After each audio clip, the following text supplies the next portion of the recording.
a printer make a lunar home? There's another big whale vomit winner, and can a billboard make you fat? All that and more coming up on today's Daily Orbit. Hello and welcome to the Daily Orbit. I'm Emerald Robinson. Let me print a paper house and put it on the moon. That's what the European Space Agency is looking to do. Partnering with an architectural company, ESA is looking to Monolite's D-shaped 3D printer technology to make it possible. The printer would utilize regolith from the lunar surface to print a paper, and then a binding salt would be applied to convert the paper into a stone-like solid.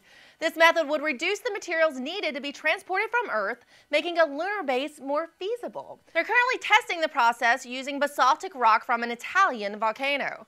You know, I'm not sure I'd want to be stuck on the moon in a paper house, but if they build it, I'm sure they will come. Yeah.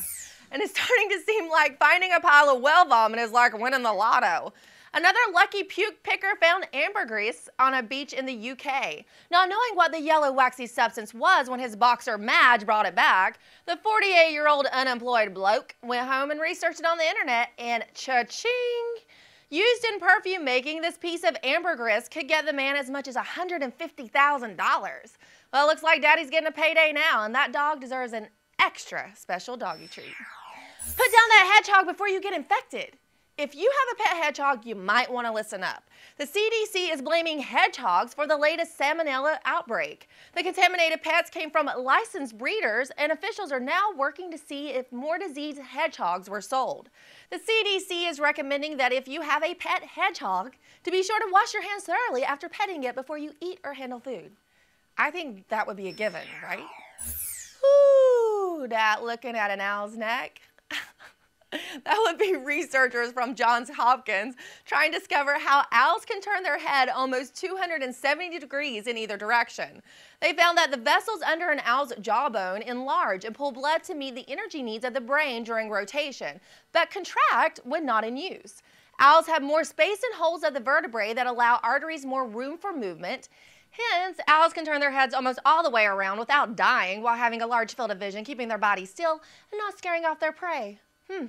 Wish I could turn my head all the way around like that. Feeling a little fat from fast food fixes? We'll blame it on the billboard. A new study found that in areas where there's more outdoor food advertising, there's also more obesity.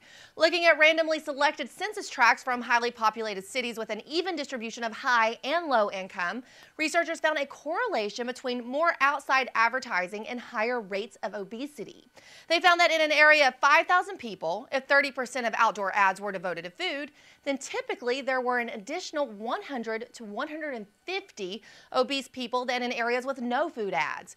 Researchers recommend that citizens free their communities from advertising clutter. Or maybe just get some self-control. That does it for today's Daily Orbit. All right, let me give this a shot here.